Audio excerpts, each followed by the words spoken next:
19তম শিক্ষক নিবন্ধন পরীক্ষার মধ্যে এটা কি শুধুমাত্র স্কুল পর্যায়ে আবেদন করা যাবে, নাকি এটা কলেজ পর্যায়ে, নাকি এটা মাদ্রাসায় পর্যায়ে? অর্থাৎ সবার মনে কিন্তু একটা কনফিউশন প্রশ্ন থাকে যে 19তম শিক্ষক নিবন্ধন পরীক্ষাটা হবে সেটা কি শুধুমাত্র কলেজ পর্যায়ের জন্য, না স্কুল পর্যায়ের জন্য, না মাদ্রাসার জন্য। সো আজকে এই বিষয়টা ক্লিয়ার করবাম। সেটা হচ্ছে 19তম যে শিক্ষক নিবন্ধন পরীক্ষাটা হবে সেটা হচ্ছে আপনার কলেজেও আবেদন করা যাবে। ধরেন 1 নম্বর হচ্ছে কলেজ,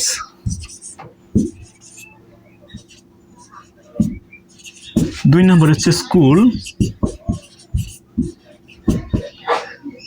এবং 3 নম্বর হচ্ছে মাদ্রাসা। এই 3 পর্যায়ে কিন্তু আপনারা আবেদনটা করতে পারবেন। অর্থাৎ কলেজ পর্যায়েও আপনি আবেদন করতে পারবেন, স্কুল পর্যায়েও আবেদন করতে পারবেন এবং মাদ্রাসা পর্যায়েও কিন্তু আপনি আবেদন করতে পারবেন।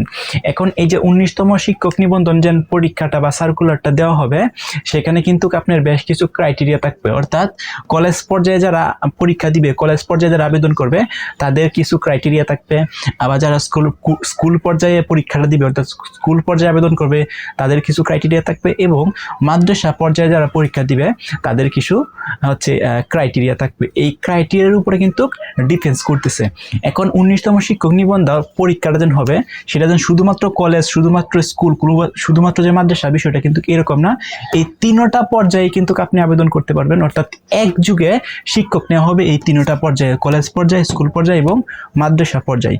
সো আশা করি আপনারা বুঝতে পারছেন যে 19তম যে শিক্ষক নিবন্ধনটা হবে সেটার মধ্যে আপনি কোন কোন পর্যায়ে আবেদন করতে পারবেন। সো এখন বিষয় হচ্ছে যে এই যে কলেজ পর্যায়ে, স্কুল পর্যায়ে এবং মাদ্রাসার পর্যায়ে সেটা কিন্তু আপনার শিক্ষকতার যে যোগ্যতা থাকবো